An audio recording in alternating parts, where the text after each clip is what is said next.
right, so one thing I kind of want to talk to you about and kind of get a sense of what you think is how your mindset on the range is, kind of what you think about when you go to, practice or warm up before a round. So talk to me a little bit about what you go through, and maybe, like you said, before a round, before a tournament, you're getting ready to go play. What's your kind of go-through process? Really, I just start with the higher irons, and I just hit them until I'm making good contact, and I just move my way up until I'm like ripping driver, just hitting it as hard as I can. Okay, gotcha. Yeah, and I mean that's a lot of warm-ups for a lot of people.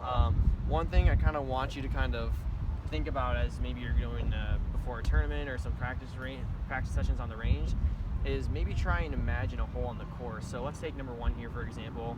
Not too long of a hole, maybe a little under 400 yards. You got water on the left, you got trees on the right. So what would be, like, if you were to go like right now and play, what would your first shot be? What would you hit off the tee? I'd hit driver. Driver. Yeah. Okay. I'd try to hit it as close as I can up to the green.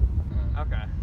So, and maybe in that situation, and maybe we can get out to the course here in a little bit, maybe in another day or two, but maybe think about hitting something, maybe not a driver off the first tee, maybe kind of get yourself warmed up, because, everyone kind of wants to go out and rip driver first off, and maybe it's not the best swing they do because they want to rip a driver.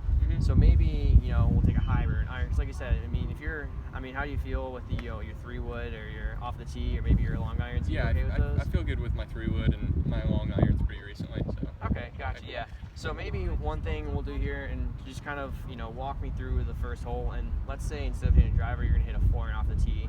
So about how far to hit your 4-iron? Probably 200. Okay. So 200, like I said, it's a little under 200, it's a little bit under, 400, maybe like 375 about. So that kind of leaves you about 175. You say you're pretty confident in like your mid irons? Yeah. Okay, so would you say, you'd hit the green for 175? Would you? Yeah.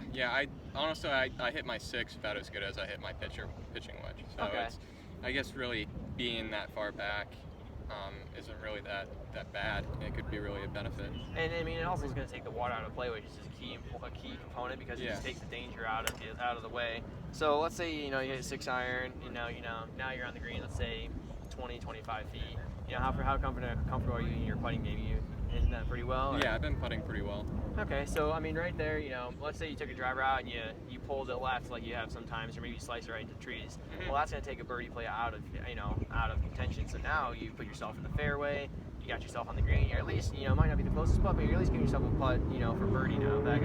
And maybe it gives you a little more confidence moving forward. Maybe you're like, okay, you hit the next hole. If it's a little more open, okay, maybe now I can switch my driver because maybe it's a little longer. Or I feel more confident. I put myself in a good position. I'm not trying to scramble back to, make par after possibly making a bogey or double bogey, if that kind of makes sense. Yeah. So kind of going forward, maybe just visualize a hole and just play it out on the range, Say, kind of give yourself a line and say maybe in between, the green, where the land comes out here and the land comes out there, maybe that's going to be your fairway moving forward. Oh, yeah. If you hit on the right, it's kind of probably about the same width as the first hole. So maybe say you're on the right, you're going to be in the trees, and on the left, by these flags, you're going to be in the water. Yeah. And kind of just play from there. I know it's all water here, so it's kind of hard to see where it lands, but maybe just kind of try and keep that thought process in, and then, like I said, you can hit a 6-iron to one of these flags if you kind of laser it, see how far it is, and then kind of play it out from there. So. Yeah. All right, perfect. Okay.